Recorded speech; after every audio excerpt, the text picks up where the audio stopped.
Perdido al sur del mundo, el archipiélago que forma las Islas Malvinas fue en 1982 testigo de una guerra impensada, en la que un país sin historial reciente en guerras enfrentaba a una de las potencias más grandes del mundo. Las batallas se llevaron en tierra, en el mar y en el aire. El mundo se llevó varias sorpresas, pero definitivamente la batalla aérea se llevó gran parte de las miradas. Las arriesgadas maniobras de la aviación argentina y los inéditos modos de ataque hicieron que luego de esta guerra los protocolos de defensa naval cambiaran para siempre. 1982 Malvinas, la guerra desde el aire. Por 150 años los reclamos se realizaron de forma pacífica y diplomática. Sin embargo, en 1982, Argentina decide recuperarlas por la fuerza. Como respuesta, Inglaterra hace zarpar a la flota más grande que enviara contra un objetivo desde la finalización de la Segunda Guerra Mundial. La Royal Navy y sus modernos Harrier enfrentarían a la aviación argentina y bombardearían objetivos terrestres en las islas.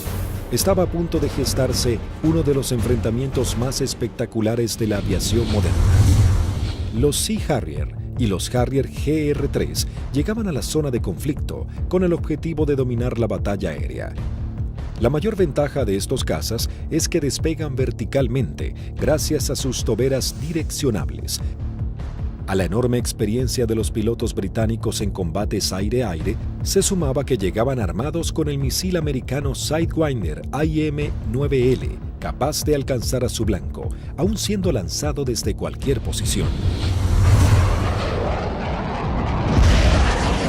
Argentina se preparaba para enfrentar a las fuerzas de tareas británicas con diferentes aviones que había adquirido en los últimos 40 años. Si bien tecnológicamente estaba muy lejos del ejército británico, los pilotos tenían confianza en su desempeño.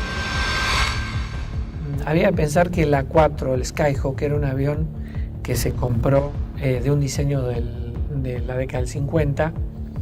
Es un avión que la Fuerza Aérea lo compró usado en el desierto de Mojave, se le hizo el overhaul y se trajo a la Argentina. Voló aproximadamente 140.000 horas antes de la Guerra de Malvinas, o por ahí. O sea que es un avión que tuvimos muchísima experiencia. La flota de la Fuerza Aérea Argentina estaba compuesta por las máquinas que para el momento eran antiguas. En 1955 había iniciado un plan de renovación de sus cazas y bombarderos pesados. Los primeros que habían llegado al país luego de implementar esta política fueron los bombarderos Canberra, que para aquel momento contaban con un sistema de armas de vanguardia. Y en Inglaterra surgió una polémica, pues había algún sector que quería vender y tener a Argentina como un cliente de equipo militar, operaciones comerciales que eran muy rentables, muy redituables, pero un sector del Foreign Office se opuso terminantemente porque consideraban que ese era un riesgo y que la Argentina, con aviones como el Canberra, podía o estaría en condiciones de intentar ocupar las posesiones inglesas en el Atlántico Sur y en la Antártida, básicamente las Islas Malvinas, ya en el año 55. La mayoría llevábamos muchos años en la unidad, habíamos tenido un adiestramiento muy bueno, muy adecuado. Para nosotros esto era como participar en uno de los tantos ejercicios que se hacían, ¿no es cierto?, en esa época, y se simulaban operaciones reales, con lo cual teníamos un adiestramiento muy bueno y aparte un conocimiento mutuo entre las tripulaciones muy bueno, ¿no es cierto?, y aparte un espíritu realmente que... En la década de los 60, la Fuerza Aérea adquiere el cazabombardero A4 Skyhawk de manufactura americana. La Fuerza Aérea Argentina comenzó a recibir sus primeros A4 en 1966 y en 1974 se adquirió un nuevo lote de 25 Skyhawks A4C. La Fuerza Aérea Argentina también contaba con un avión de combate de fabricación nacional, IA-58 Pucará. Una docena de cazas a reacción Mirage 3 que habían sido adquiridos con la finalidad de proveer defensa aérea a la ciudad de Buenos Aires también estaban al servicio de las batallas aéreas.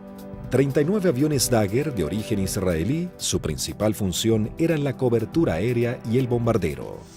En 1972, la aviación naval argentina adquirió un lote de 16 Skyhawks A4Q, que fueron destinados a la tercera escuadrilla de caza y ataque con asiento en la base aeronaval de Comandante Espora. La tercera de caza y ataque con Skyhawk había desarrollado numerosas técnicas o tácticas propias para atacar naves a mar abierto. Era una unidad desde ese punto de vista muy experimentada y reconocida inclusive por su capacidad. Estos Skyhawks, a diferencia del A4B y C, se caracterizaban por ser un sistema de armas capaz de operar desde el portaaviones argentino 25 de mayo. Pero para finales de 1981, los veteranos Skyhawks habían llegado al límite de la vida útil y la escuadrilla estaba a punto de pasar a retiro. Estaba pasando la escuadrilla por uno de sus peores momentos de la historia. Mejor dicho, el peor momento de la historia. 7 de los 10 aviones que contaba la escuadrilla estaban fisurados. Y eso significaba el cambio de las alas para poder seguir volando con seguridad. Algunos se pudieron cambiar, 2 de ellos se cambiaron el ala, pero los otros, los menos afectados, volaron con el larguero fisurado durante todo el conflicto. Y con respecto a los cohetes eyectores de asiento, también se ordenó que mientras durasen las operaciones no se iban a considerar vencidos esos cohetes, así que volamos con los cohetes de eyección vencida. Así que el material nos encontraba a principios del 82 con solamente 3 aviones en servicio y que podían volar gracias a que la Fuerza Aérea nos había facilitado en préstamo 3 cohetes eyectores de asiento. Eso sumado a las falencias que ya se veían arrastrando de a tiempo, como los cañones de 20 milímetros que se trababan y que nunca fueron cambiados como pedíamos por los cañones DEFA de 30 milímetros que tanto éxito habían tenido los israelíes con su incorporación. Siempre tuvo apoyo la escuadrilla, pero llegaba un momento de transición. La incorporación de los aviones superestandar significaba que se iba a dejar de operar este sistema de armas, donde una escuadrilla que se estaba formando recibía todo el apoyo y la otra escuadrilla que estaba cerrándose de alguna manera. Finalmente, la Armada Argentina acababa de adquirir una nueva tecnología francesa, el cazabombardero embarcado Super Étendard, capaz de lanzar el misil AM-39 Exocet concebido para ataques a unidades de superficie. La segunda escuadrilla de ataque, aeronaval de caza y ataque equipada con Super Étendard, era una unidad de elite de alta tecnología, pero que recién estaba recibiendo sus aviones y tenía como tarea desarrollar y aprender a utilizar este arma que era muy potente y que no tenía equivalente en la región. También se contaba con un lote de cazas a reacción Air Macchi 326GB y Air Macchi 339, que tenían la capacidad de poder operar en terrenos desfavorables y pistas cortas. La Operación Rosario, cuyo objetivo fue recuperar el control argentino en las Islas Malvinas, se llevó a cabo en las primeras horas del 2 de abril de 1982.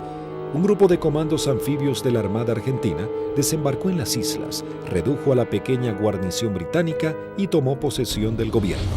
El 2 de abril de 1982 estaba destinado en la 5ª Brigada Aérea, en el grupo 5 de caza, y a las 7 de la mañana, en la presentación normal que hacíamos todos los días, nos enteramos que habíamos recuperado nuestras Islas Malvinas. El 2 de abril, cuando fui hacia la escuadrilla, cuando ingresé, ahí me enteré que habían tomado las Malvinas.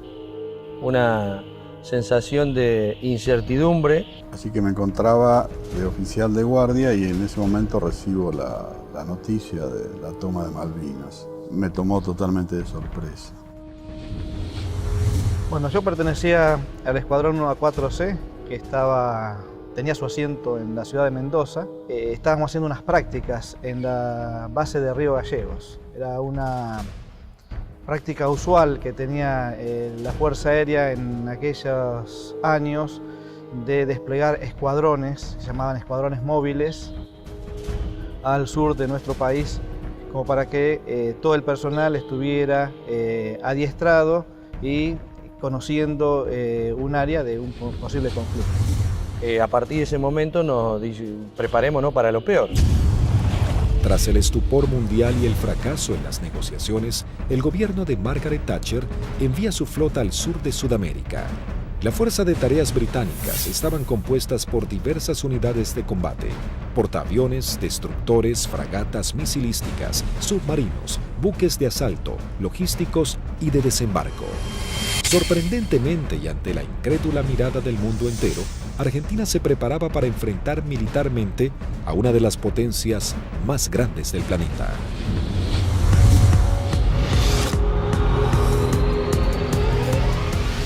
Los pilotos argentinos tuvieron un veloz entrenamiento para aprender a neutralizar objetivos navales sin ser derribados. La operación exigía sortear los sistemas de detección y defensa de los buques para poder aproximarse al blanco y lanzar sus bombas por encima del mismo.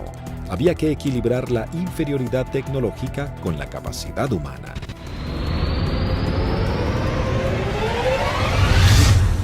Empezamos a buscar la forma de suplir todas las deficiencias que en ese momento contaba el medio aéreo nuestro, que era la 4 Skyhawk. Y obviamente no teníamos contramedidas electrónicas para afectar tanto los radares como los lanzadores que poseían los británicos.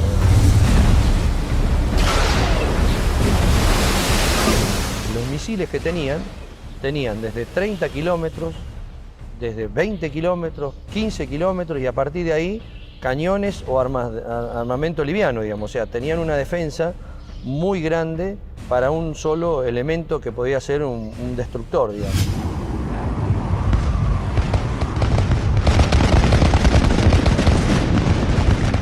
Entonces determinamos, con ayuda también de la Universidad del Sur, cuáles eran los niveles de vuelo que teníamos que realizar para poder volar bajo el lóbulo y no ser detectados por el radar. Eso nos dio a qué altura teníamos que estar en función de la distancia a donde podíamos encontrar el blanco. Y en la última parte, ya desde unos 50 kilómetros del blanco, teníamos que volar por debajo de los 15 metros, bastante pegados al agua, para no ser detectados por ese lóbulo. Dentro de los 20 kilómetros ya nos tomaba. Pero esa demora impedía que los sistemas de armas dirigidos por radar pudiesen apuntarnos con mayor anticipación y eso evitaba de alguna manera o demoraba la posibilidad de ser derribados.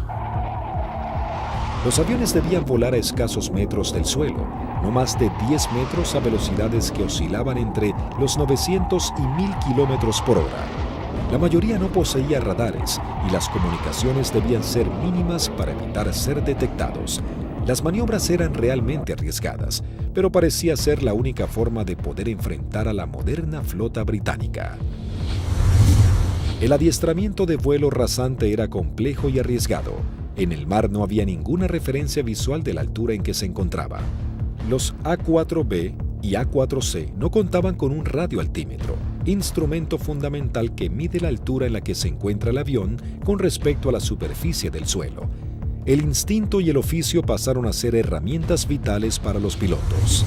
Durante la práctica le tratábamos de decir al guía que volara más bajo, hasta tanto perdiéramos la vista del horizonte mar y ya empezaba a entrar en el efecto suelo del mar, digamos, empezaba a cabalgar sobre la turbulencia que producía el aire, digamos, cerca del mar.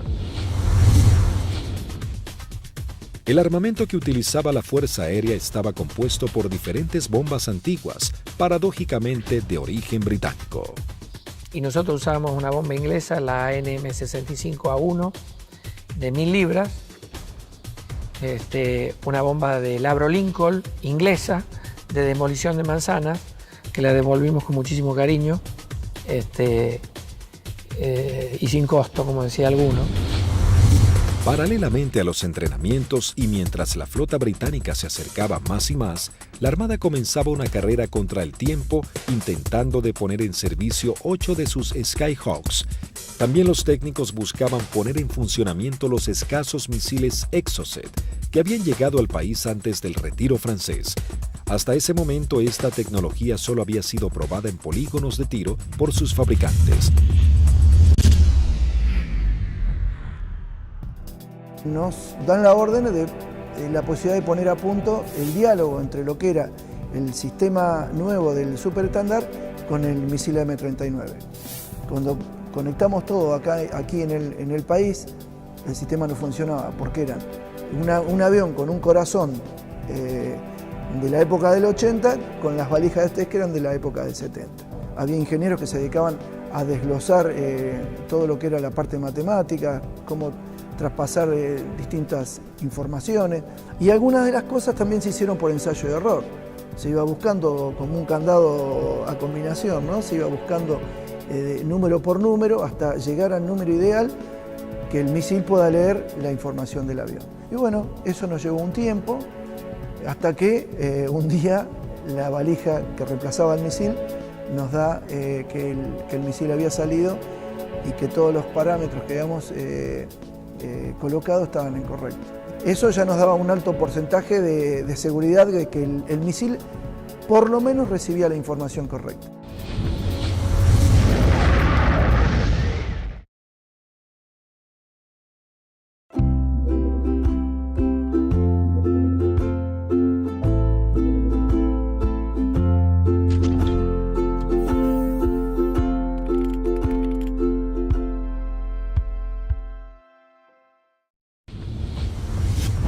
El 25 de abril, la flota británica llega a la zona y realiza sus primeras operaciones bombardeando las Islas Georgias del Sur y retomando su control. 5 días después, el 1 de mayo, tiene lugar el inicio de los enfrentamientos en las Islas Malvinas y comienza la batalla aérea.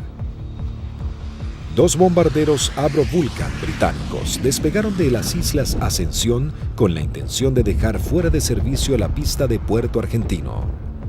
Al enterarse de la noticia en los aeródromos de Río Gallegos, Río Grande y San Julián, las secciones interceptoras se preparan para entrar en acción.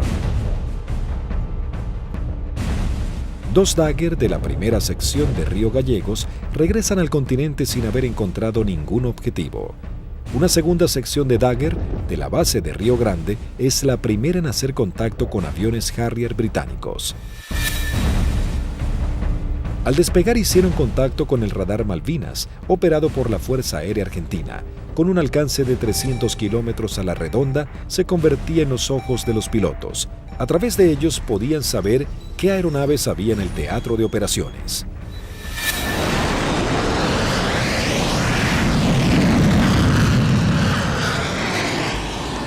Tienen 2 pichones para ustedes a 120 millas náuticas, 20 grados firme.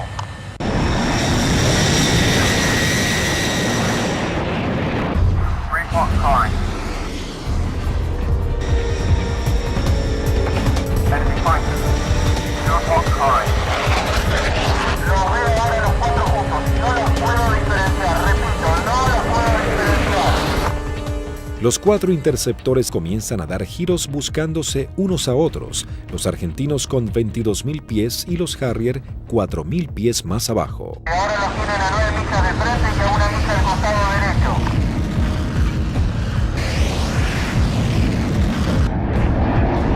Los Harrier, invirtiendo sus toberas, cambian rápidamente de dirección para enfrentar la amenaza argentina.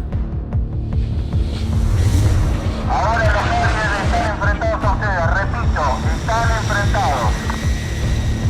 Los Harrier se niegan a tomar altura para enfrentar a los argentinos, ya que los Dagger tienen un mejor desempeño en altura.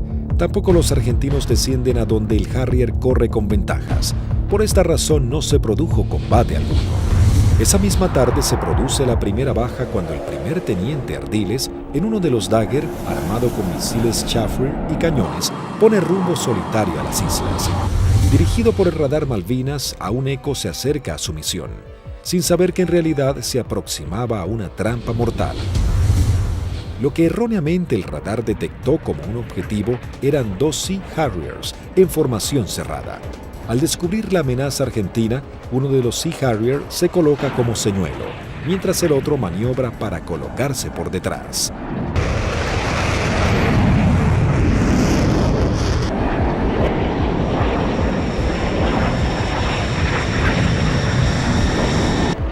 Ardiles se coloca en posición de disparo y lanza un misil Chafford que es evadido por el piloto británico. En esos segundos decisivos, el segundo Harrier logra colocarse detrás del avión de Ardiles y acciona su disparador lanzando un misil contra el Dagger. El piloto argentino no pudo eyectarse. Tras patrullar la línea de la costa, 3 Dagger de la base aérea de San Julián prosiguen hacia Puerto Argentino.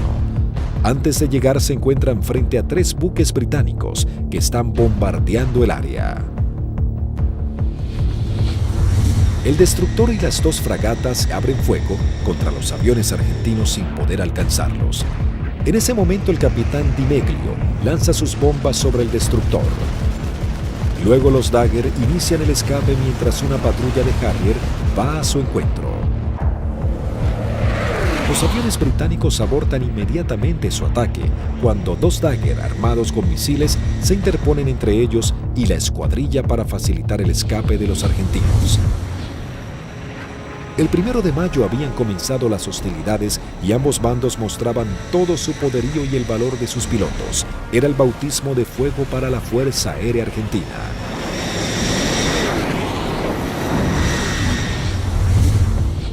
La guerra aérea había comenzado con los primeros enfrentamientos. Los británicos entraban su base de operaciones en la isla Ascensión y desde los portaaviones Hermes e Invencible.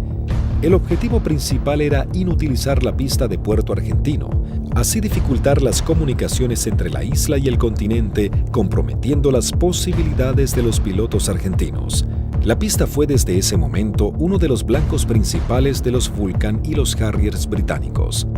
La primera baja en la pista es el mismo 1 de mayo, cuando los Sea Harrier bombardean al Pucará del teniente Yukik, alcanzando a su piloto y gran parte del personal que trabaja en el lugar. Fue el primer contacto con la guerra en sí, digamos, ¿no es cierto? En definitiva, nosotros habíamos tenido ya el aviso que había sido atacado Puerto Argentino a eso de las 4 de la mañana, y a partir de ahí nosotros entramos a movilizarnos y tratar de sacar los aviones, porque la mayor debilidad era el momento de puesta en marcha.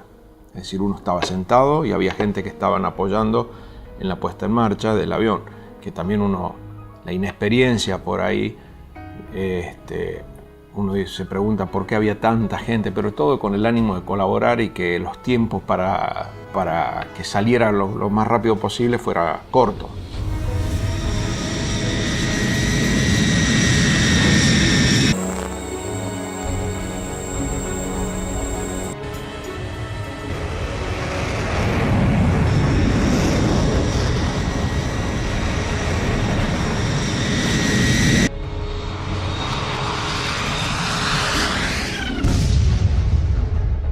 Desde armeros, de suboficiales técnicos, electricistas, todo dando vueltas alrededor del avión, que casualmente, desgraciadamente, es el avión donde impactan y casi todos ellos fallecen. A partir de allí, los arribos a Puerto Argentino eran muy arriesgados. Entonces llegamos a Puerto Argentino el 17 de mayo al atardecer. Y me sorprende cuando llegamos porque no hay nadie recibiéndonos. Aeropuerto fantasma, no había absolutamente nada. Veía el cráter, estaba lleno de esquirlas, y mientras estaba mirando eso, de pronto veo una camioneta que se empieza a acercar a la distancia de la cabecera opuesta. Para la camioneta, se baja un conscripto y me dice: corra jefe, que hay alarma roja. Y empezamos a sentir ruidos de turbinas y se aproximan 2 Harriers. Y habríamos hecho unos 30, 40 metros cuando miro a la derecha y explota una bomba en la cabecera 26, un poco más alejada, unos 100 metros de la cabecera 26. Los Harrier pasaban, hacían la PAC, la patrulla aérea de combate en San Carlos, y a la vuelta con una bomba de 1000 libras en el medio, tiraban la bomba y se volvían. O sea que la cantidad de alarmas rojas era muy abundante.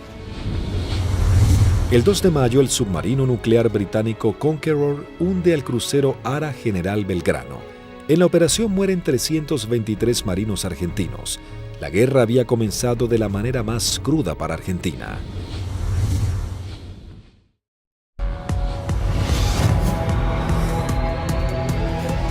Mientras Argentina buscaba reponerse del hundimiento del crucero General Belgrano y los británicos comenzaban a familiarizarse con el lugar y el clima adverso de la región, la guerra del aire se encrudecía cada vez más. La Fuerza Aérea Argentina tenía el objetivo de diezmar lo antes posible a la flota británica y defender los objetivos en la isla que eran constantemente atacados. Los Harrier buscaban detener la acción de los pilotos argentinos y anular la comunicación entre el continente y Malvinas. La aviación naval contaba con que los servicios británicos de inteligencia habían descartado el uso del misil Exocet después de que el personal técnico francés se retirara de Argentina al inicio del conflicto. Por lo tanto, era una carta secreta con la que contaba Argentina. Tras semanas de arduas tareas, los técnicos navales logran hacer funcionar el misil. Para esto, los pilotos iban adiestrando en todo lo que era la parte operativa, ¿no? El lanzamiento del misil, el vuelo rasante, y nosotros trabajamos en la parte técnica. Una vez logradas las dos combinaciones, se le dio el ok que la escuadrilla estaba en condiciones de lanzar los misiles AM-39. El 4 de mayo, la aviación naval argentina pone a prueba por primera vez este sistema de armas. La segunda escuadrilla de caza y ataque monta una misión con 2 Super Etendard y un avión explorador Neptune y el apoyo de un reabastecedor Hércules de la Fuerza Aérea Argentina. El avión explorador Neptune detecta 3 contactos. Los 2 pilotos de los Super Etendard, tomando por sorpresa a los británicos, lanzan sus misiles contra el Sheffield. Y bueno, ahí fue una satisfacción enorme porque todo el sacrificio arduo que habíamos hecho para poder poner a punto lo que era algo que nos parecía imposible, había dado buenos resultados. La aviación naval argentina lograba hundir el primer buque británico y se convertía en pionera en la utilización de esta tecnología. El extremo entrenamiento comenzaba dando esperanzas a los pilotos argentinos. Tras días de bombardeos y cañoneos sobre los puestos argentinos en las islas, las réplicas de los soldados y los pilotos argentinos, los ingleses habían logrado interrumpir las rutas de contacto entre los puestos y la base argentina. La comida comenzaba a escasear en la vanguardia y el clima bajaba abruptamente. Los pilotos argentinos patrullaban el aire en busca del lugar exacto en el que los ingleses buscarían hacerse a tierra. Y a partir de ese 1 de mayo, a través de todas las acciones que realizó el escuadrón y los escuadrones de otros sistemas de armas, se iba degradando tanto el material como el personal, íbamos perdiendo camaradas en forma permanente. Entonces es como que el cerco se iba estrechando cada vez más. Finalmente, el 21 de mayo, comenzaba la última etapa de la guerra con el desembarco en la bahía de San Carlos. Con la colaboración del comandante Ewing Southby Taylor, quien conocía el lugar por haber prestado servicios en Malvinas, el general Jeremy Moore había decidido que ese era el lugar ideal para su desembarco. Los primeros avances de las lanchas de desembarco habían sido positivos. El lugar no estaba minado y parecía que sería un arribo relativamente sencillo. Pero con las primeras luces de la mañana, el teniente primero Carlos Daniel Esteban visualiza uno de los barcos y da aviso. Una Hermaki 339 de la aviación naval realiza un vuelo de reconocimiento por la zona. Ni bien superé las primeras alturas donde están las posiciones del batallón 5, ya comencé a observar acciones de combate. Había un helicóptero incendiándose, tropa de infantería desparramada corriendo por el campo y un helicóptero dándole apoyo. El aviador naval ingresa al estrecho de San Carlos, divisa un helicóptero en vuelo estacionario para alertar sobre posibles ataques aéreos. Me preparo para atacar ese helicóptero y ya me preparo para disparar. Observo todo el despliegue naval inglés sobre el establecimiento San Carlos. Rápidamente descubre que en el lugar había por lo menos media docena de buques ingleses. Con el piloto inglés nos alcanzamos a mirar. En ese momento recién él me ve. Kripa realiza un brusco giro a la izquierda, pasando a escasos metros del helicóptero. El helicóptero de la Fuerza de Tareas Británica alerta a los buques advirtiéndoles que un jet argentino va hacia ellos. Maniobrando su Aermacchi Kripa, somete a su avión a varias G negativas, respondiendo de manera efectiva. Una vez que entro en la corrida de tiro, el buque comienza a tirarme. Yo con cañones y cohetes solamente podía producirle daños muy pequeños, entonces mi intención era tratar de dejarlo fuera de servicio al buque, es decir, atacar todo su sistema de radares, de radios, antenas. Volando en forma rasante, se coloca en posición de disparo contra el primer buque que cruza frente a su mira de tiro.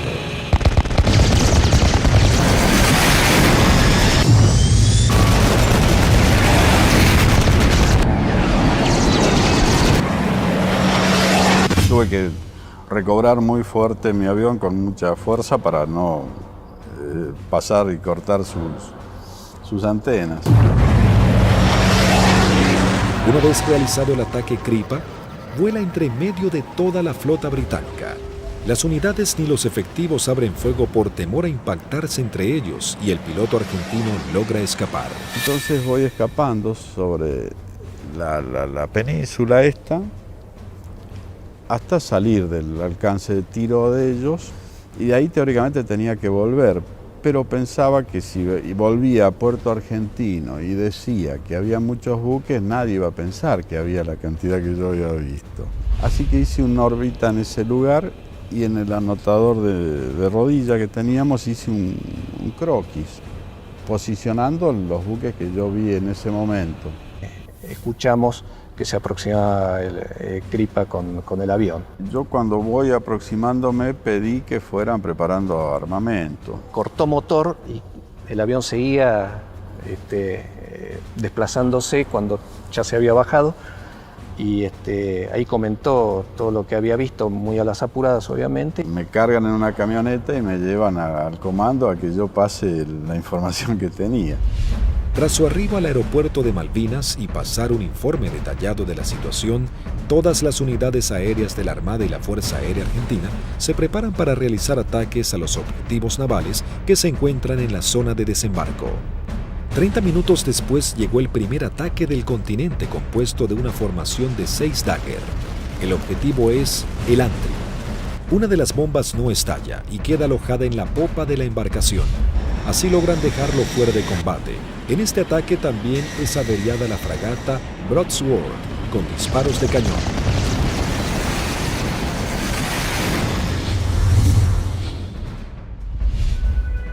En Río Grande, las escuadrillas de Dagger y A-4Q navales parten para atacar blancos ubicados en el estrecho de San Carlos. Argentina intentaba dominar el espacio aéreo en el archipiélago.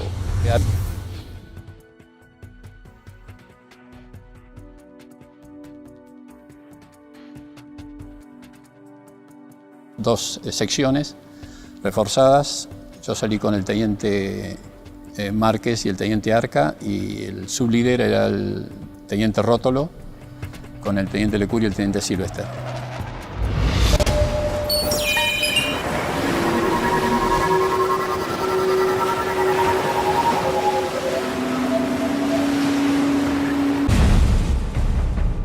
Tres Dagger logran atacar a la fragata Arden lanzándole sus bombas de 500 kilogramos. Una de ellas explota en la popa dañando seriamente un helicóptero Sea Lynx y su sistema de defensa.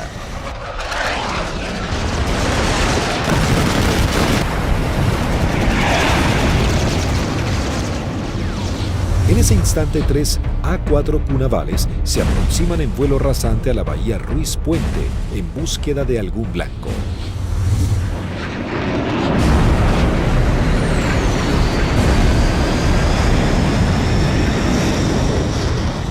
Había lluvia, chubascos, techos bajos y poca visibilidad, condiciones totalmente desfavorables en caso de encontrarnos con algún buque inglés, porque su radar y su sistema de detección de blancos nos iba a ver y lanzar los misiles mucho antes que nosotros los viéramos a él.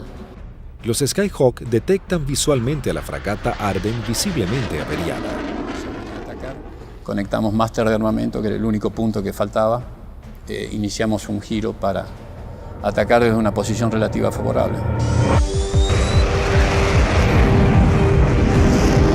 Los Los 3 A4Q navales se aproximan en vuelo rasante a 900 kilómetros por hora.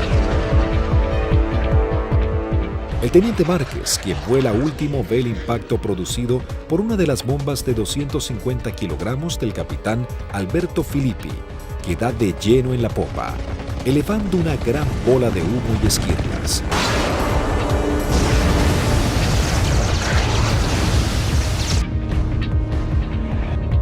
Comienzo un giro hacia la izquierda y le digo a mis numerales que nos escapamos por la misma, quiere decir que regresamos a base por la misma. 2 Harrier que habían despegado del portaaviones Hermes para patrullar el área del sur del estrecho de San Carlos ven las explosiones sobre la popa de la fragata Arden e inmediatamente se lanzan en picada para prestar apoyo. Y escucho la voz del teniente Márquez que dice Harrier, Harrier.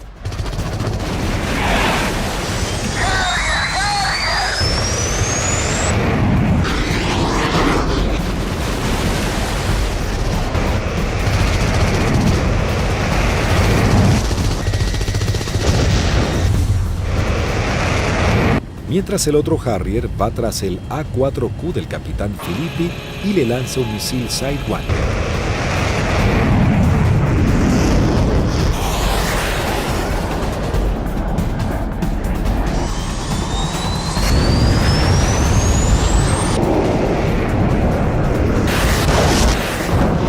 En ese momento escucho una explosión muy fuerte.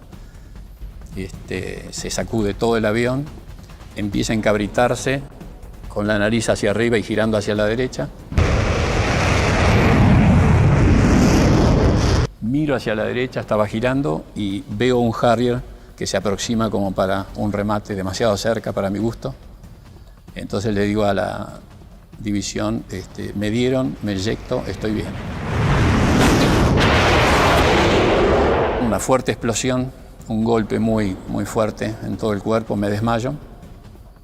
Cuando recupero el conocimiento estaba descendiendo en paracaídas sobre el estrecho de San Carlos.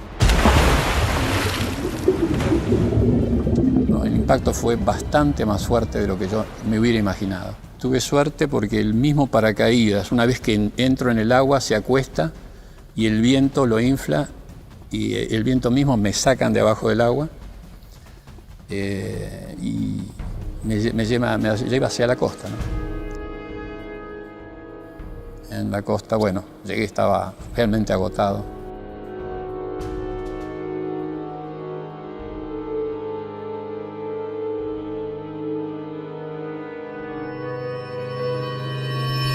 La fragata Arden, con daños de importancia, también es señalada como el blanco de la nueva escuadrilla que se acerca a la zona. Llegamos al borde de la bahía y vimos un destructor en el medio, una fragata para nosotros tipo 21 en el medio del canal, y esa fue la que señalé y esa fue la que atacamos. El teniente Rótolo dice a babor y vimos a lo que después supimos que era la Arden en el medio del canal, del estrecho. Y sobre eso giramos inmediatamente. Y ya pegado al agua practicamos un zigzagueo que hacíamos bastante violento a baja altura para evitar que los controles de tiro nos pudieran concentrar el tiro sobre nosotros.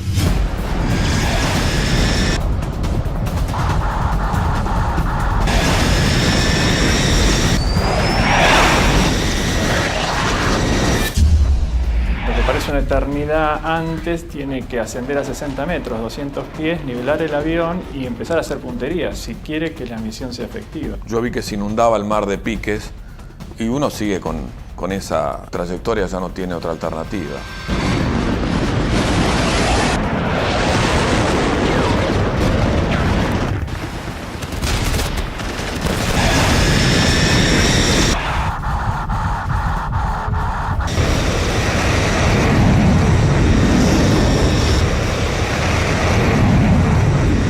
Yo vi el lanzamiento de teniente Rótolo, horquillando el blanco, 2 bombas antes, 2 bombas después, y sobre las columnas de sus explosiones, de la explosión de sus bombas, lancé yo las mías.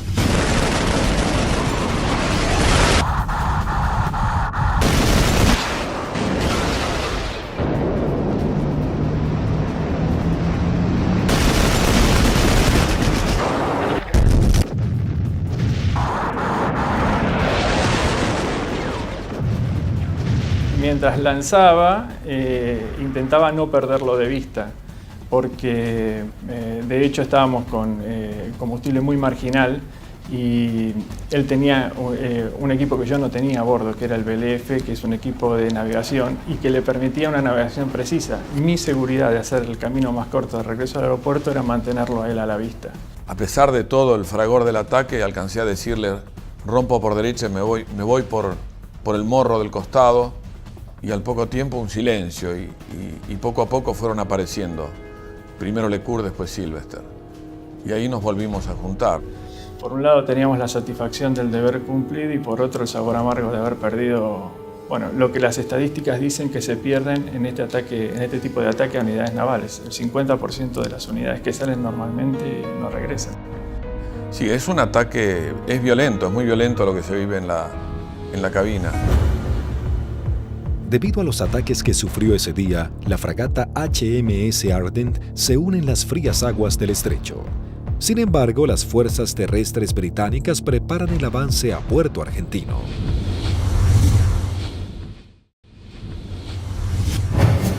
Las batallas eran cada vez más encarnizadas.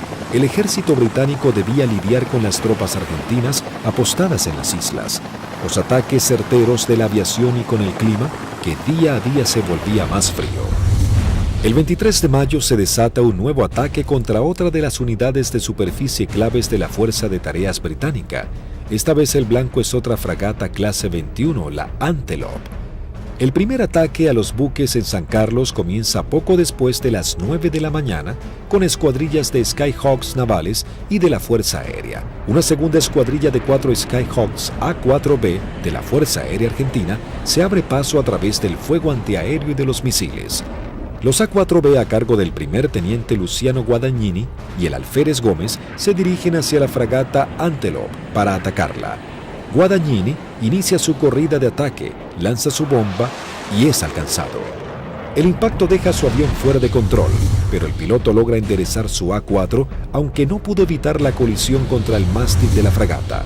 El piloto no alcanza a eyectarse antes del impacto.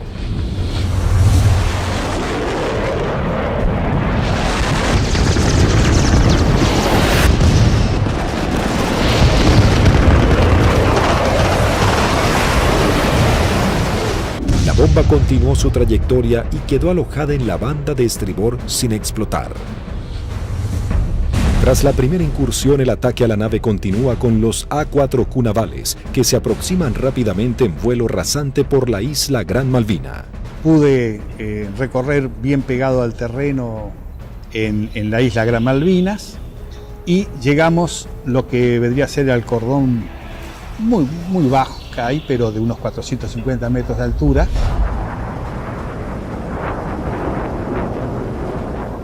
Tuve que descender para poder ir hacia la altura de lanzamiento, que son unos 100 metros, y el primer buque que vi en la bahía San Carlos era una fragata de tipo 21, tenía un helicóptero en popa, recuerdo, y me dirijo hacia ella como el primer blanco que había observado. La zona de operación estaba totalmente clara, con sol, despejado y el mar muy calmo.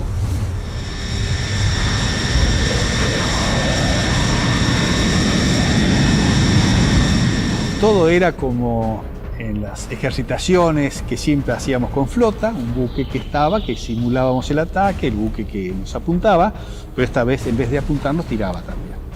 Inmediatamente que entramos a la bahía, empezaron a tirar y tiraban ya de tierra, se veían los fogonazos, sobre todo de la derecha y del frente.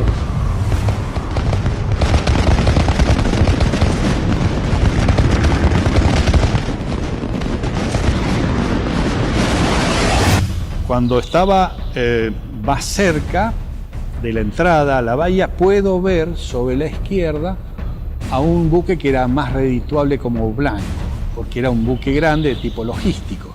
Así que cambié el arrumbamiento para seguir sobre este buque. En un momento dado quise tirar cañones porque tiraban de todos lados y salieron 2 disparos y se me trabaron los cañones. Así que me quedé con la bomba nada más. veo que desde la proa del buque sale una especie de bengala que reconozco que era un misil, y el misil era un SICAT, que venía en forma así errática hacia mi avión.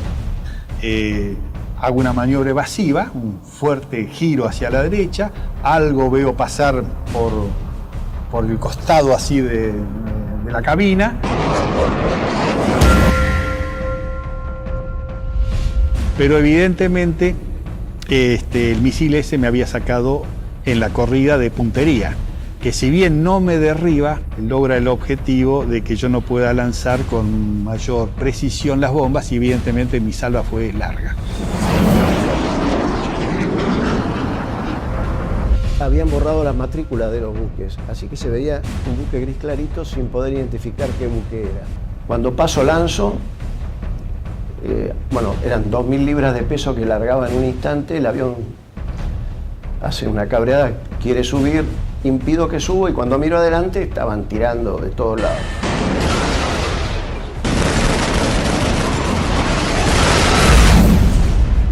Cada uno debía completar su escape de la mejor manera. Como cuando estaba del otro lado, digo yo, bueno, por donde yo vine no había nada, así que voy a volver por el mismo lugar. Me comunico en esos momentos con los otros dos pilotos que escucho en la frecuencia. Se los escuchaba contentos porque, bueno, estábamos regresando. Yo aterricé, controlé normal el avión, no tuve ningún problema.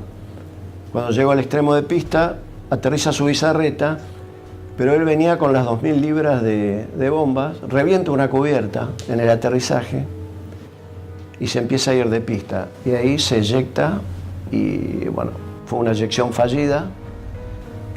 Termina falleciendo a raíz de la eyección.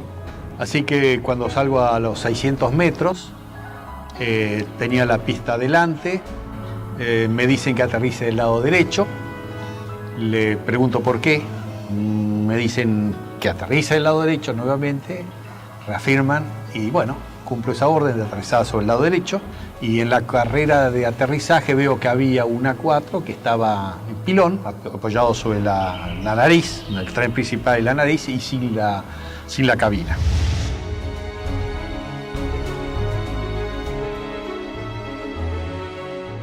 No sabíamos nada de los tres primeros y su bizarreta que acababa de morir en el aterrizaje.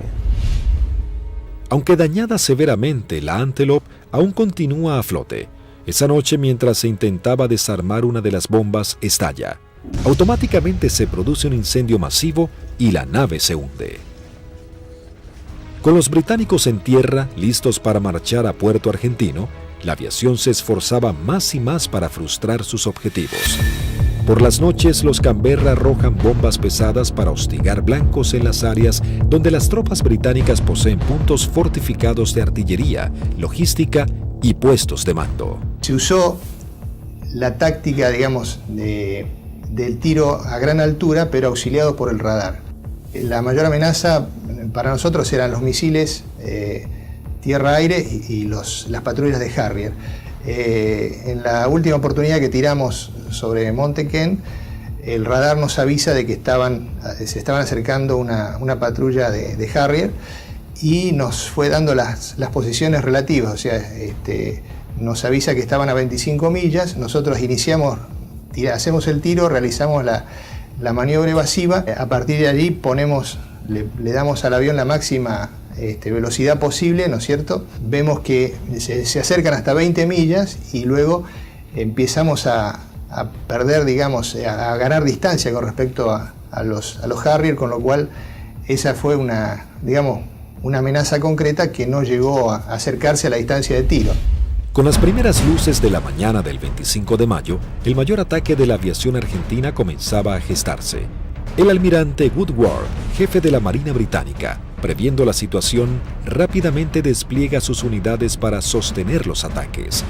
Los observadores navales argentinos mantienen actualizada la posición de los buques enemigos mientras las escuadrillas llegan a la zona. En el continente, los dos Super Étendard de la Armada Argentina preparaban los misiles AM-39 Exocet para un segundo ataque sobre la flota británica con un rumbo de acercamiento diferente para lograr una mayor efectividad.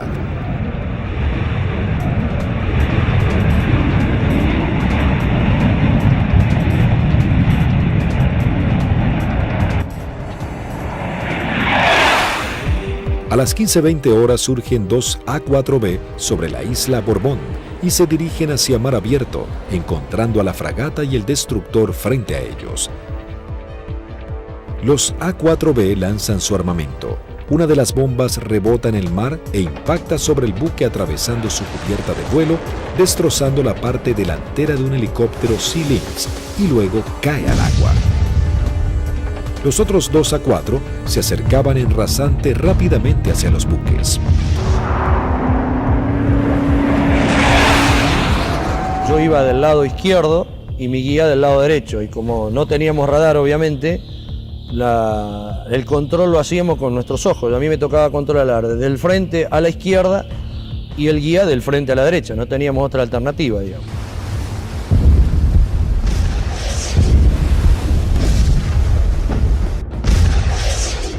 Y le digo, a la izquierda están, así como estaba mirando, le digo, a la izquierda están al guía, y saco la vista y lo miro para ver qué iba a hacer. Acuérdense que nosotros veníamos bien pegados al agua, rasante. Veo al guía, lo miro, y la maniobra que hace él es instantánea. Cuando escucha una sugerencia que le digo, a la izquierda están, pone viraje a la izquierda violentamente buscando el blanco.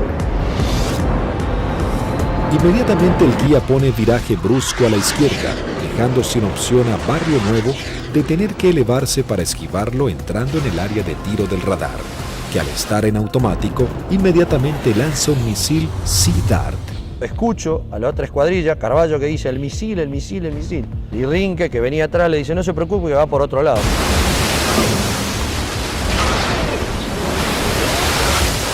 Claro, no iba para ello. Salía hacia la derecha para nuestros aviones, digamos, y para mi avión. Entonces. El misil Sea Dart necesita un tiempo para nivelarse e ir tras su blanco. Como los aviones argentinos ya estaban muy cerca del blanco, lograron pasar por debajo sin que éste pueda derribarlos. Dije, bueno, ahora por tiempo no me va a alcanzar más, porque yo iba aproximadamente a 900, 950 kilómetros por hora, y el misil iba ya a 1.6, 1.8 de Mach, hasta que girara y todo, aproximadamente volaba, calculan alrededor de un minuto 10. No nos alcanzaba más, digamos.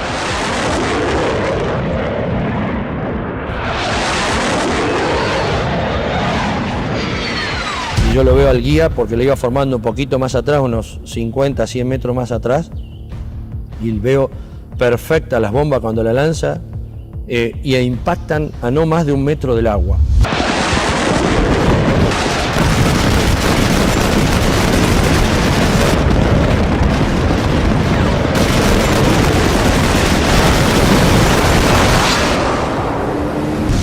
De inmediato se desata un incendio incontrolable. Corte de las comunicaciones, electricidad y pérdida completa del control de la nave.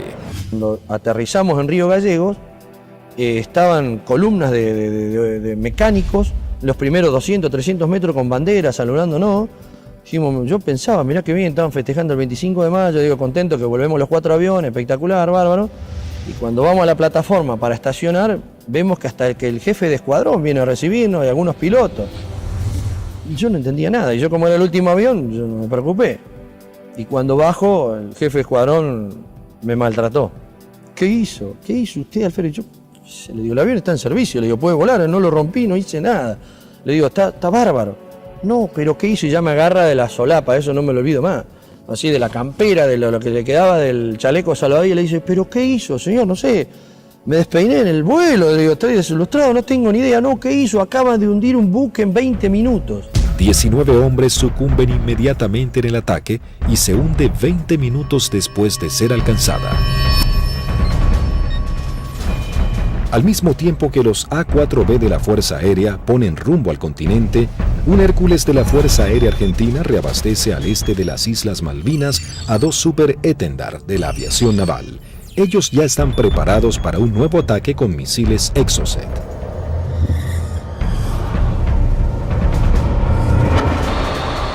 A unos 60 kilómetros de la flota británica, los Super Étendard detectan varios ecos en sus radares. Eligen los más grandes y mientras toman altura de lanzamiento, los datos son transmitidos a sus misiles de manera automática.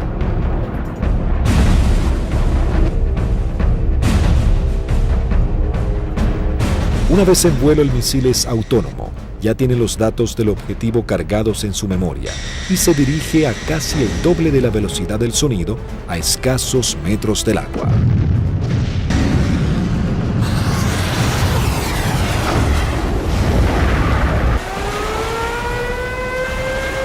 Nuevamente los británicos lanzan una alerta de combate.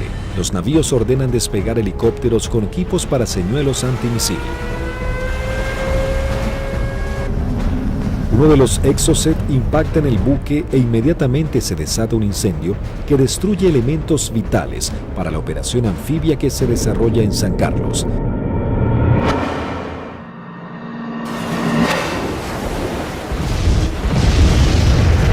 El buque es abandonado y se hunde unos días después.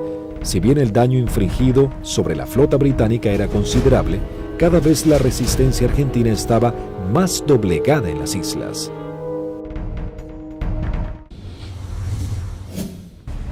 La guerra llegaba a su nivel más desesperante con las bajas temperaturas. Las tropas británicas se preparaban para avanzar por tierra. Sin embargo, los soldados argentinos apostados en las islas no cedían posiciones y los bombardeos aéreos azotaban a la flota británica. Las fuerzas argentinas, visiblemente cercadas en Darwin, resistían con el apoyo de la aviación. El 28 de mayo se proyectó atacar a las posiciones inglesas con los aviones IA-58 Pucará, que desde el 21 de mayo estaban asentados en Puerto Argentino. Conocíamos bastante la zona porque era en la zona misma donde nosotros habíamos operado antes. Es decir, a los alrededores de lo que habíamos utilizado como campo de aterrizaje nuestro, era en la zona donde ya estaban los ingleses aproximándose hacia el pueblito donde estaba la base, digamos, lo que quedaba de la base. Yo alcanzo a ver algo que se mueve, levanto y hago una ráfaga de cohetes, siento una voz en la frecuencia de mi radio que me dice desde tierra, en Darwin, siga tirando que están ahí, siga tirando que están ahí. Y ahí empiezo a sentir dos disparos también que me empiezan a impactar en el avión. El Pucará, si tiene alguna cosa, es la maravilla del gran poder de absorción de impactos, digamos, porque la manera que yo sentía que me pegaban, digo, me van a desarmar el avión. Yo trato de salir, como los impactos que me pegaban eran casi todos del lado derecho, quiero virar el avión hacia la izquierda y ahí el avión ya no me responde. Bueno, entonces ahí tomo la decisión de eyectarme. Muy bajo, yo ya estaba, creo que no más de 15, 20 metros del suelo. La sensación de estar colgado en un paracaídas no la tengo porque fue como si hiciera un salto desde un techo al suelo, porque fue todo demasiado rápido. Tengo grabado en la memoria que pasa el avión abajo mío todavía y el agujero a través de la cúpula por donde había salido el asiento. Y todavía que le siguen tirando porque se ven trazantes que van hacia el avión. No vi si el paracaídas se abrió, no sé, no supe nada. Ya me encontré en el suelo y enredado intenté salir corriendo y ahí me enredo en los cordones del paracaídas, que caigo, me vuelvo a levantar y tratándome de sacarme el paracaídas y pues ahí ya me agarran dos ingleses, me apuntan y se me acabó la historia. Con las bajas temperaturas, los plazos eran cada vez más cortos y los ingleses buscaban generar un desenlace rápido. La Fuerza de Tareas británica intenta cerrar su cerco sobre Puerto Argentino. Para lograr este cometido se organiza un desembarco anfibio apoyado de unidades navales en la zona de Puerto Fitzroy el 8 de junio. La Fuerza Aérea Argentina recibe la información del movimiento de dos buques de desembarco británicos. Rápidamente se preparan para lo que sería el día más negro de la flota. Se lanzan desde el continente dos escuadrillas de A4B, dos de M5 Dagger, listas para el ataque a objetivos navales, y una tercera armada con cañones para diversión. La primera escuadrilla de A4B divisa y bombardea el buque de desembarco Sir Galahad. También se bombardea la costa en donde los ingleses comenzaban a llegar.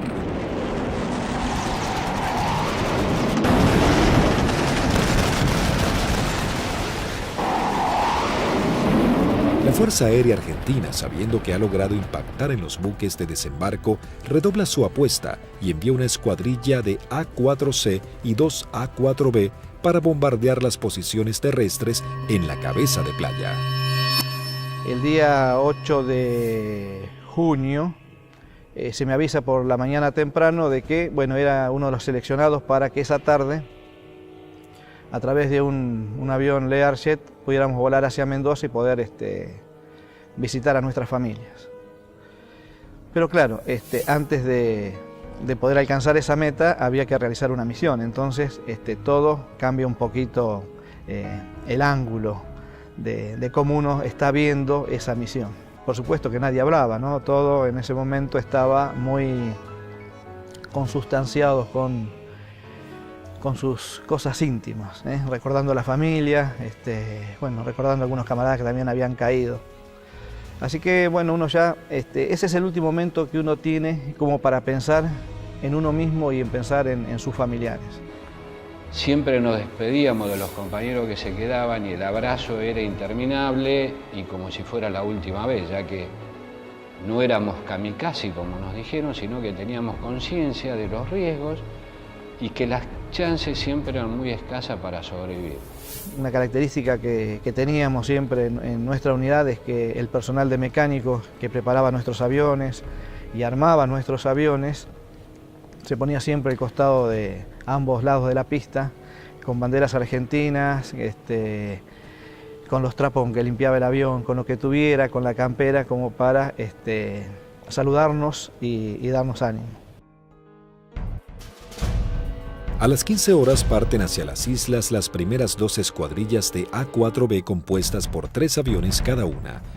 Por diferentes inconvenientes, deben regresar 2 aeronaves al continente y debido a que solo un avión cuenta con el instrumento navegador, se juntaron todos quedando una formación de 4 Skyhawks. Previo abastecimiento, llegaron hasta las islas, donde descendieron a escasos metros del mar para no ser detectados. Aquí fue la primera complicación que observé. Al hacer control de combustible antes de entrar en la zona de combate, me di cuenta que había uno de los tanques externos que no me había transferido todo el combustible de ese tanque, con lo cual ya el combustible que tenía sabía que no me iba a alcanzar para regresar al continente. Pero como estábamos muy próximos a la zona del ataque, decidí continuar. La sección ingresa a la isla Soledad con una formación escalonada sorteando la variada geografía del lugar para evitar ser detectados por los radares. Los pilotos saben que no cuentan con el factor sorpresa y que serán recibidos con un intenso fuego antiaéreo. Realmente dantesco, a pesar de que ya teníamos todos experiencia de que nos tiraran, pero era dantesco ver la cantidad de proyectiles 20 milímetros, 30 milímetros, artillería antiaérea y misiles de diversos tipos. Los A-4 sobrepasan las defensas aéreas y se dirigen rumbo a Bahía Agradable. En ese momento sucede algo inesperado para Sánchez. El numeral 4 lo sobrepasa, quedando él en 4º lugar. Inmediatamente yo traté de acelerar mi avión para volver a tomar la posición que yo tenía inicialmente en la formación. O sea, trataba de alcanzarlo a Vázquez pasándolo por la derecha. 2 Sea Harrier del Escuadrón 800 giran en círculo sobre Fitzroy. Uno de los pilotos ve aproximarse un avión en vuelo bajo desde el sudeste e inmediatamente le avisa a su compañero. En ese momento, no sé por qué razón, se me ocurrió darme vuelta a la izquierda de mi avión y mirar detrás del avión.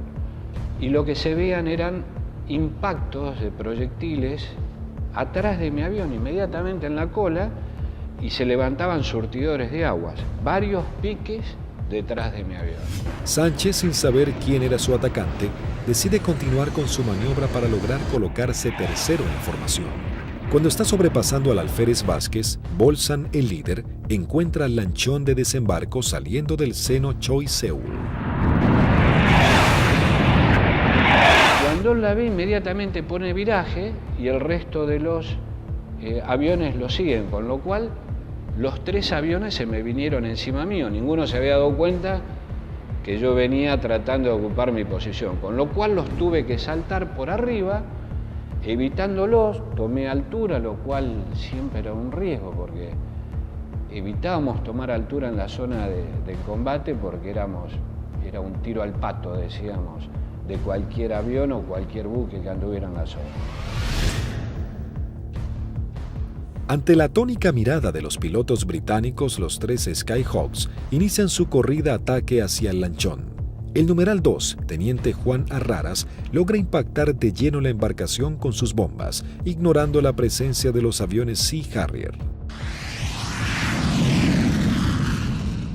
Hay algo que me llama la atención a mi derecha y a unos 500 metros veo 2 Sea Harrier a la misma altura que yo, bien formaditos, paralelos, un poquito más retrasado el segundo avión, el guía era David Morgan y el numeral Smith.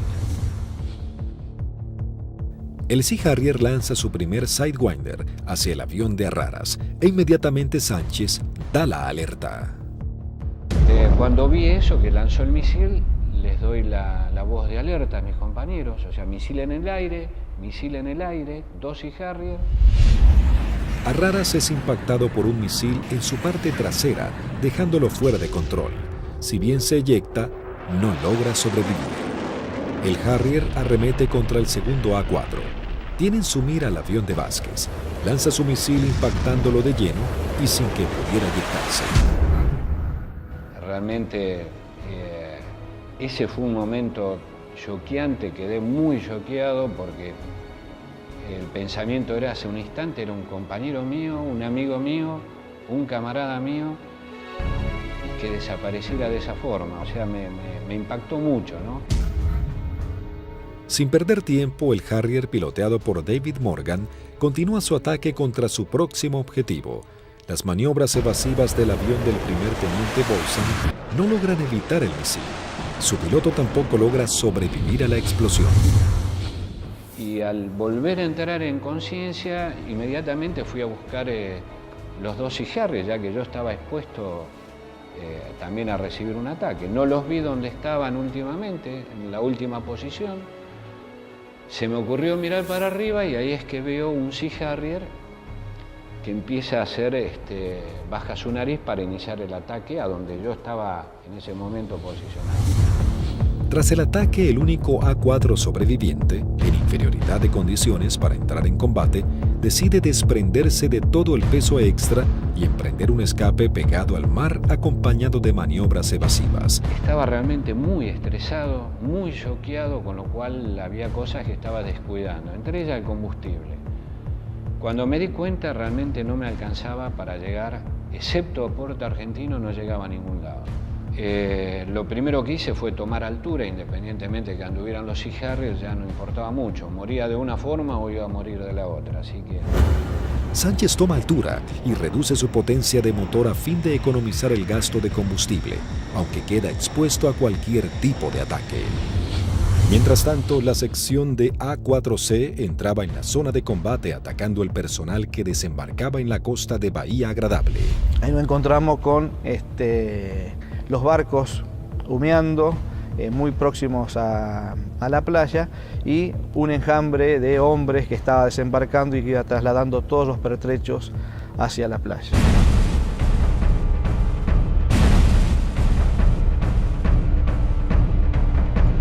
A partir del momento en que nos visualizaron, comenzaron a disparar tanto con armas livianas como con los misiles Blue Pie, que son misiles transportados por un hombre.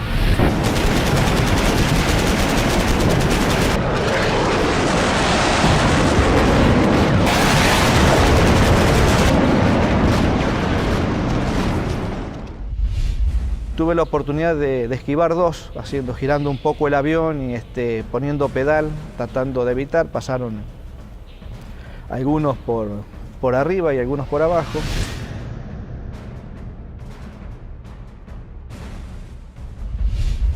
Siento también una explosión en la parte delantera de mi avión, que bueno, puede ser algún misil que me haya tocado, pero pude seguir operando, lancé las bombas y en el momento en que giro a la izquierda veo a mi numeral que está escapando hacia la izquierda con una luz roja que lo está siguiendo.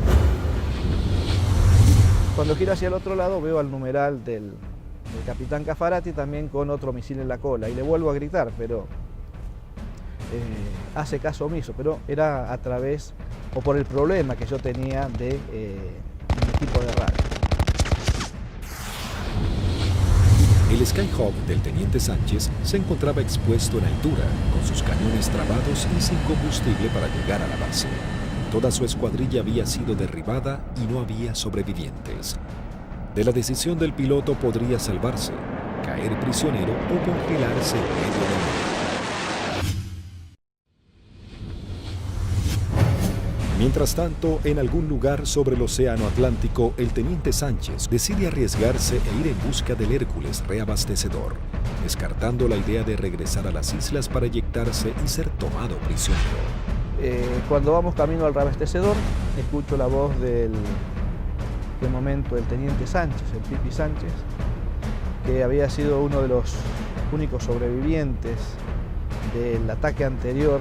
Tenía una última oportunidad si el reabastecedor, el avión Hércules, se había quedado en la zona, le quedaba una chance más. Con lo cual le hice el llamado en la frecuencia de reabastecimiento, me contestó. Las comunicaciones eran dramáticas porque yo estaba desesperado.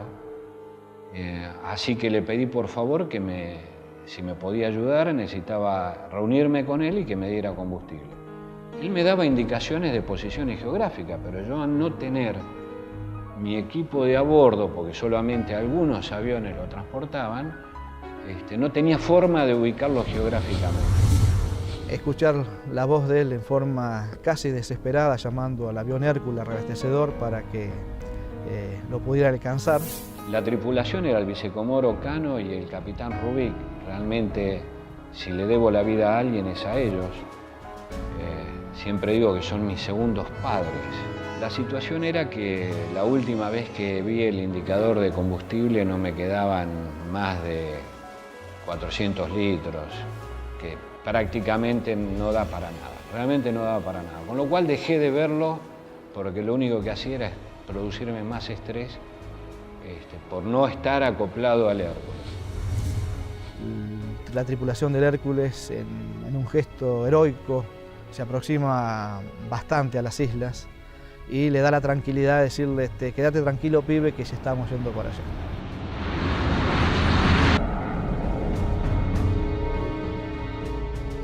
Y luego pude acoplar y me transfirieron combustible que me permitió llegar a Río Gallegos, a nuestra base. En el regreso, el brigadier Paredi observa que su indicador del nivel de aceite de su avión comienza a fluctuar. Nuevamente el fantasma de la caída en medio del océano vuelve a aparecer. Con lo cual digo, bueno, puede ser que me hayan producido alguna perforación, esté perdiendo aceite y se engrana el motor y acá me queda a mitad de camino. Lo único que atiné fue a sacar mi libreta de control de procedimiento donde tenía una foto de mi señora y mis hijos para echarle una última mirada. Es decir, bueno, por lo menos están en mi recuerdo hasta el último momento. Afortunadamente el indicador, después de eso, no sé si fue mi familia o Dios que me dio una mano, esto se acomodó y pudimos llegar con felicidad a la base San Julián. Con las últimas luces del día, aterriza el teniente Sánchez luego de su trágica misión. Llegué prácticamente en las últimas horas, ya estaba oscureciendo. Me impresionó mucho en el momento que llegué a plataforma, choqueado, transpirado, mal, estresado, ver los mecánicos de mis 3 compañeros que no iban a volver, que los estaban esperando. Así fue como terminó ese día. Lamentablemente los 3 compañeros míos murieron, 2 fueron derribados por David Morgan y 1 por Smith, volando cifrado. Habían logrado detener un desembarco clave para las fuerzas de tareas británicas, las misiones cada vez más peligrosas y dejaban en claro el poderío de la aviación argentina.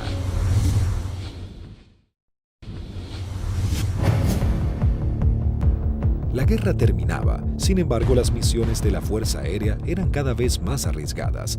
El 13 de junio, a horas de finalmente firmar la dimisión argentina, comienza a tomar forma un ataque que podría haber cambiado el curso de la batalla final por las Islas Malvinas. El día 13 de junio, que fue ataque objetivo terrestre, en principio cuando comenzó el conflicto del Atlántico Sur, los pilotos teníamos cierta aprehensión a los ataques a objetivos navales, ¿no? Porque la fragata tenía de todo para defenderse. Cuando fue avanzando el conflicto y llegamos ya casi a los finales y los ingleses ya tenían buenas posiciones tomadas en tierra, realmente se complicaba el ataque a objetivo terrestre porque estaban las defensas terrestres, las aéreas y encima las navales. Había que sortear todas. Pero realmente era para lo que habíamos estado preparados toda la vida y creo que esa fue una misión en la cual los ingleses estuvieron sorprendidos de cómo nosotros llegamos al corazón del Estado Mayor que estaba en Monte Dos Hermanas, al pie del Monte Dos Hermanas. 2 escuadrillas de A-4B del Grupo 5 armados con 3 bombas retardadas por paracaídas toman parte de la última misión de combate de la Fuerza Aérea Argentina. La acción es osada y peligrosa, atacar y destruir el comando del Estado Mayor británico del general Jeremy Moore, jefe de las fuerzas británicas. En esa misión volamos casi unas 350 millas, un equivalente a unos 700 kilómetros, rasante. Iban tan bajos, tan rasante, que el chorro de los aviones quedaba marcado en el agua. Entonces me resultaba más fácil seguirlos. Y ahí escuchamos al radar Malvinas, que salió en frecuencia, y preguntaba, ¿hay alguien en frecuencia? Fue la primera vez que en mucho tiempo que el jefe de escuadrilla rompió el silencio de radio, el capitán Varela, y dijo, los nenes. Muy bien, dice Radar Malvinas, yo tengo, no los tengo, pero tengo una PAC al norte, 2 aviones, etcétera, etcétera. Tengo una al sur, tengo una al oeste y tengo una al este. Le volvió a preguntar el capitán, ¿usted nos ve? El radar Malvinas le dijo, no. Entonces ellos tampoco. A las 12 horas del mediodía, las 2 escuadrillas ingresan al área de Malvinas para dirigirse a su blanco. Cuando estábamos sobrepasando el acantilado, vimos que estaba posado ahí un helicóptero, un Sea Lynx británico, que son los que lo usaban ellos como de vedores. Y yo pienso que ese helicóptero informó la posición nuestra, informó la entrada nuestra a la isla. Inmediatamente de eso el radar Malvinas empezó a dirigir al aire, dar todos los movimientos de las PAC. Todas las PAC iban concentrándose hacia el lugar de nuestra ruta.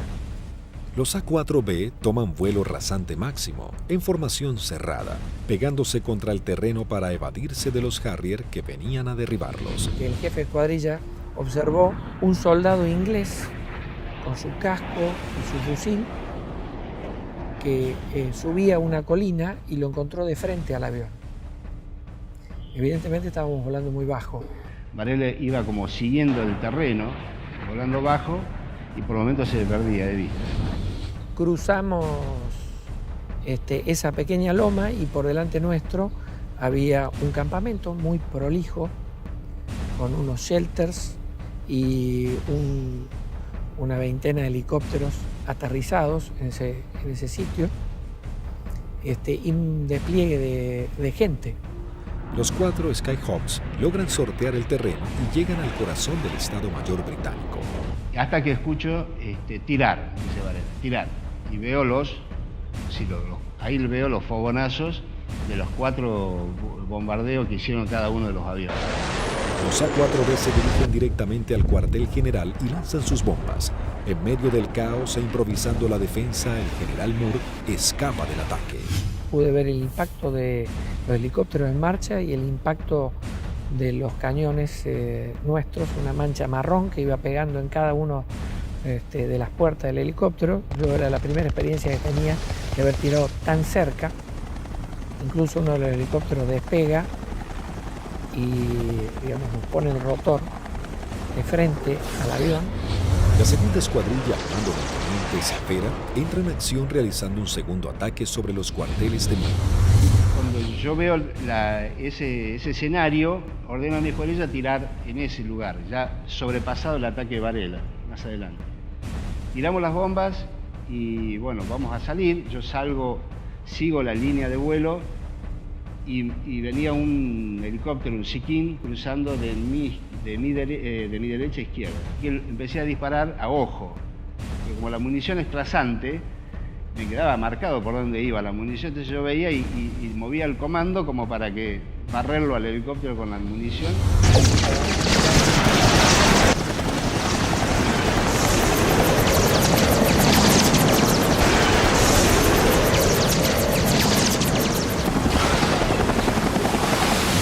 Y ahí mi numeral, que venía acá, a la izquierda mía, de Lepiane, me dice, él ve el lanzamiento de un misil que me venía hacia mi avión y me pide, dice, por derecha, Tuco, por derecha.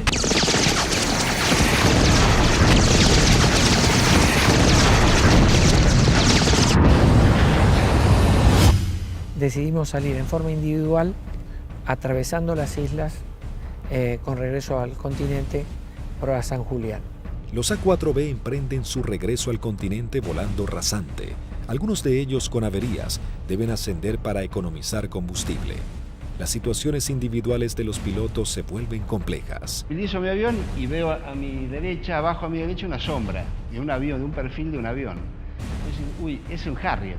Me viene siguiendo un Harrier. Entonces ahí empiezo a hacer maniobras evasivas de viraje de máxima performance, de mucha G, tanto para la izquierda como para la derecha. Izquierda para la derecha. Y cada vez que nivelaba el avión, veía que estaba la sombra. Digo, pero este Cristo no se va. Digo, ¿cómo hago para sacármelo de encima? Miraba por el espejo, miraba por el otro espejo, miraba para atrás, parecía una lechuza, daba la vuelta a la cabeza así, miraba por un lado, miraba por el otro y estaba la sombra. Era mi avión, era la sombra de mi avión. Empecé como a tranquilizar yo mismo, me hablaba, me decía, tranquilízate Tuco, porque así no podés seguir, no podés, estaba muy nervioso, estaba como que por momentos temblaba, no sé, una sensación muy rara de ese momento vivido ahí. El numeral 2 de la escuadrilla que nos seguía empezó a perder combustible, a notar que perdía combustible en forma muy grande. Ese fue el alférez de Lepiane. Otro momento terrible de esa misión, cuando el piano me pregunta si qué hacía. Imagínate, el alférez me dice que voy al reabastecedor o me eyecto en la isla. Una decisión que yo, por más jefe de escuadrilla que fuera en ese momento, yo no la podía tomar porque estoy decidiendo sobre la vida de un camarada y de un amigo. Era muy difícil.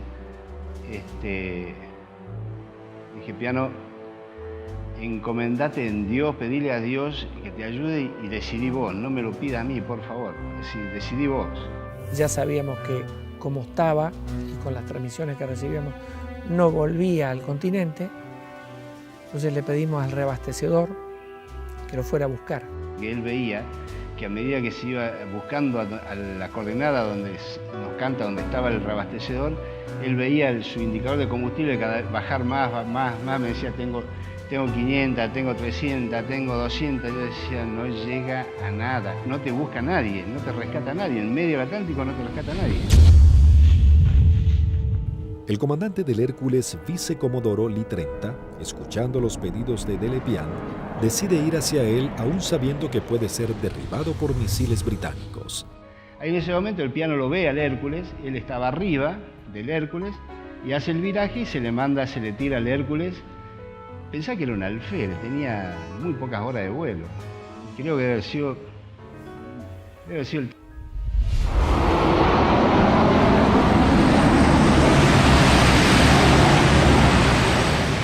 Ahí el reabastecedor se arrimó a las islas en un acto de arrojo terrible, ascendió lo buscó, lo encontró,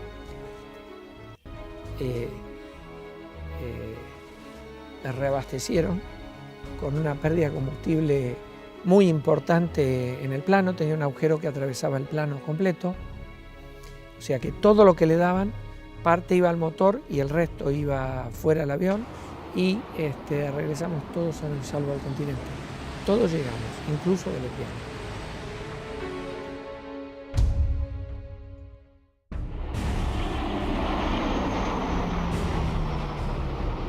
Ese fue un factor importantísimo en el desarrollo de la guerra, el tema del reabastecimiento.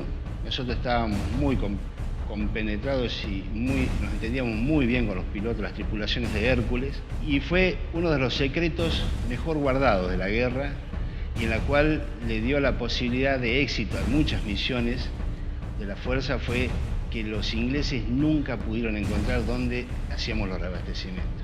Buscaron por todos lados, nunca encontraron un Hércules haciendo reabastecimiento. Las misiones extremadamente peligrosas en las que se embarcaban los pilotos eran los últimos actos heroicos de una guerra que ya llegaba a su fin.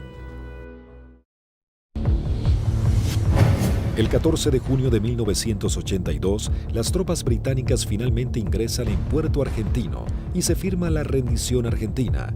El general Mario Benjamín Menéndez, jefe de las guarniciones argentinas en las islas, le informa a su par británico que solo puede responder por sus unidades en Malvinas. El general Moore insiste en la necesidad imprescindible de interrumpir las acciones y Menéndez le reitera su falta de control sobre la Fuerza Aérea y la aviación naval, pero le garantiza que no efectuará ningún pedido de misiones.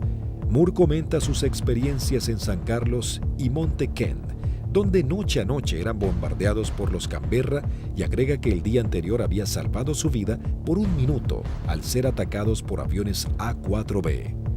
El conflicto deja a los británicos con su flota desmantelada y no es posible proseguir con las operaciones navales.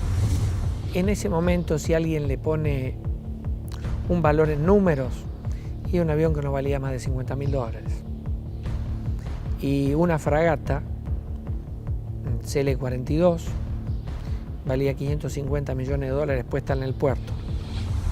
O sea que si uno hace números, realmente no resiste mucho análisis. La guerra económica la ganó la Fuerza Aérea Argentina, desde ese punto de vista, ¿no? Y la Armada con sus A4, porque eran aviones viejos que nadie calculó que tenían la capacidad de hacer el daño a una de las primeras flotas del mundo.